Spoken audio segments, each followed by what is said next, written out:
আসসালামু আলাইকুম বন্ধুরা, আজ 4 দিন পর অবশেষে লোডের প্রোগ্রাম এলো। পার্টি যেহেতু পেমেন্ট করেনি, যাচ্ছি এবার। গাড়ি দেখালো, সেদিন পার্কিংয়ে গাড়ি ছিল না, আজকে দুনিয়ার গাড়ি দেখালো। চলো।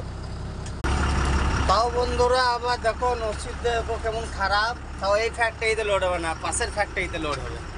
4 দিন দাঁড়ান থাকানোর পরও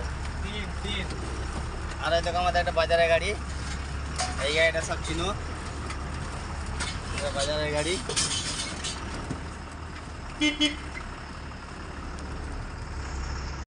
পাশেই ফ্যাক্টরি, এই ফ্যাক্টরিতে এলাম, পাশাপাশি একই কোম্পানি। এইও এখন ভুসি দেবে, এই ভুসির জায়গায় নিয়ে আসলাম গাড়িটা। আর আমার হেল্পার কিন্তু হেভি খুশি। নিয়ামত কেমন লাগছে?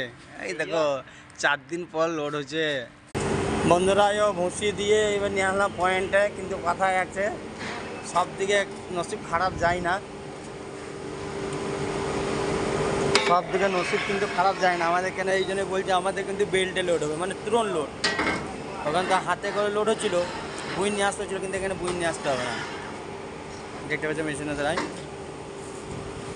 ভুসি দিয়ে দিয়েছে। ভুসি না দিলে কিন্তু টিন একটি টিকবে না, সব ফেটে যাবে, নিচে জার্কিন করবে। এবার তার সাইডে ইও খ্যার দেবে। দেখতে পাচ্ছ বন্ধুরা, এক গাড়ি তেল লোড করতে দিয়ে কত কত কিছু ইউজ করতে হয় ফ্যাক্টরির দিকে, মালিক দিকে। খ্যার, ভুসি, কার্টুন। চলো লোডিং পয়েন্ট যখন হবে তখন আমি আবার দেখাচ্ছি লোড হওয়ার টাইমে। স্টার্ট হয়ে গেল, এই যাচ্ছে একদম প্রথম ট্রেন লিফটের মাধ্যমে। ওই ফ্যাক্টরিতে কিন্তু লিফট ছিল না, মানে লিভার হাতে করে বুই নিয়েছিল। এখানে কিন্তু একটা ফ্যাসিলিটি সুবিধা লিফট, মানে টাইম ওখানে যে 1.5 ঘন্টা লাগছে, এখানে কিন্তু 40 মিনিট টাইম লাগবে। আর দেখতেই পাচ্ছ গাড়িতে কত খ্যার, পালক, কার্টুন। কী তেল আছে এটা? এটা হচ্ছে সয়াবিন তেল। সয়াবিন মেরে তেল লাগা যায়, soybean, soybean oil 15 KG. 15 KG তেল, তাই তো?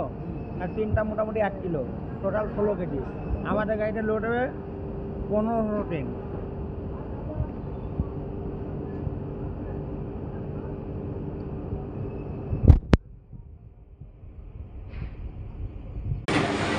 দেখতে পেয়েছো লোড হচ্ছে। আর খ্যার কিন্তু দিচ্ছে এই জন্য টিন যেন টাইট থাকে। টিন যদি ঢেলা লড়ে বেড়ায় তাহলে কিন্তু টিন কিন্তু লিক যাওয়ার ভয় থাকে। আর লিক হলে কিন্তু বন্ধুরা 2500 টাকা করে